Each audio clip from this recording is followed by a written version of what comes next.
పూర్తి వివరాలకు చదవండి రేపటి అక్షర శిల్పం దినపత్రికలో.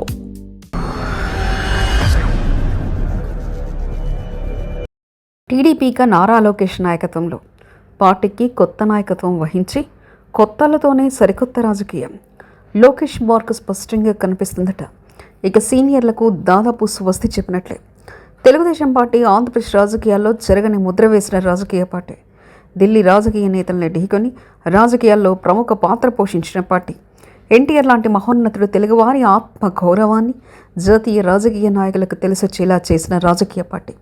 దాదాపు 4 దశాబ్దాలపైనే ఆంధ్రప్రదేశ్ శాసనసభలో 5 సార్లు మెజార్టీ సాధించి రాష్ట్ర చరిత్రలో అత్యంత విజయవంతమైన రాజకీయ పార్టీగా అవతరించింది. ప్రస్తుతం విభజిత ఆంధ్రప్రదేశ్ శాసనసభలో అధికార పార్టీగా ఉంది. చంద్రబాబు నాయుడు ముఖ్యమంత్రిగా ఉన్నారు. ఇప్పటివరకు చంద్రబాబు నాయుడు అన్నీ తానై పార్టీని చూసుకున్నారు. కానీ ఇప్పుడు కొత్త రక్తం వస్తుంది.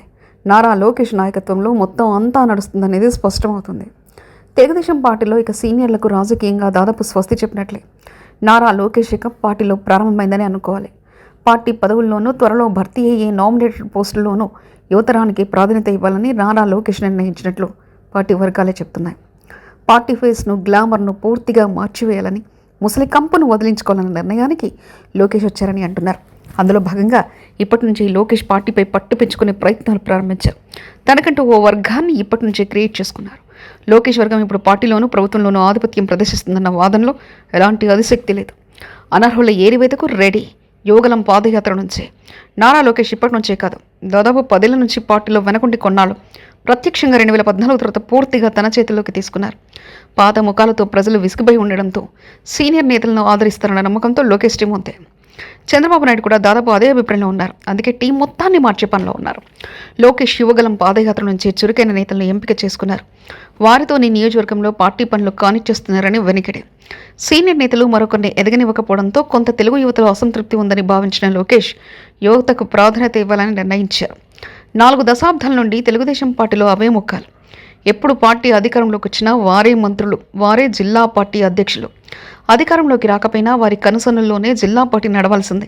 అందుకే మర్రి చెట్టు కింద మరొకటి ఎదగనివ్వనన్నట్లు పార్టీలో పరిస్థితి తయారైంది. అయితే జనరేషన్ మారుతున్నా కొత్త తరానికి ఛాన్సులు వస్తాయనే నమ్మకం సన్నగిలుతుంది. వారు కాకుంటే వారి వారసుల్ని మాత్రమే ఎమ్మెల్యే సీటైనా, మంత్రి పదవైనా, చివరికి పార్టీ పదవైనా. అందుకే కొత్త నాయకత్వం ఎదలేకపోతుందన్న విమర్శలు కొంతకాలం నుంచి వినిపిస్తున్నాయి. అయితే గత ఎన్నికల నుంచి కొంత మార్పును పార్టీ నాయకత్వం చేపట్టింది. పార్టీని ప్రక్షాళన చేసే విధంగా చర్యలకు పూనుకుంది. సీనియర్ నేతలను పక్కన పెట్టడానికి సిద్ధపడింది. మంత్రివర్గంలోనూ లోకేష్ మార్క్ స్పష్టంగా కనిపిస్తుంది. వారైతేనే చెప్పినట్లు వింటేనే కాకుండా పార్టీకి లాయల్గా ఉంటారని చంద్రబాబు సైతం భావిస్తున్నారు. అందులో భాగంగానే సీనియర్లను వదిలించుకోవడానికి సిద్ధమయ్యారు. క్రమంగా పాత వాసనలు పారద్రోలి కొత్త సువాసనలు రప్పించాలనే యోచనలో చంద్రబాబు కూడా ఉన్నారు. ఇది నేతల్లో ముఖ్యంగా వచ్చే జనరేషన్కు పార్టీ పట్ల మొగ్గు చూపడానికి దారి చూపుతుందని భావిస్తున్నారు. సీనియర్ నేతలను పార్టీ సేవకులకు పరోక్షంగా ఉపయోగించడానికి చంద్రబాబు సిద్ధమయ్యారని పార్టీ వర్గాల నుంచి అందుతున్న సమాచారం. సో ఇకంతా లోకేష్ మాత్రమే సైకిల్ సవారీ చేయనున్నారు. చంద్రబాబు నాయుడు ముఖ్యమంత్రిగా రాష్ట్ర బాధ్యతను చూసుకుంటే లోకేష్ మాత్రం పార్టీని మరింత పటిష్టమైన దిశగా వెళ్లేందుకు చర్యలు ప్రారంభించారు. మరిన్ని కథనాల కోసం సబ్స్క్రైబ్ చేసుకోండి మీ అక్షర శిల్పం. పూర్తి వివరాలకు చదవండి రేపటి అక్షర శిల్పం దినపత్రికలో.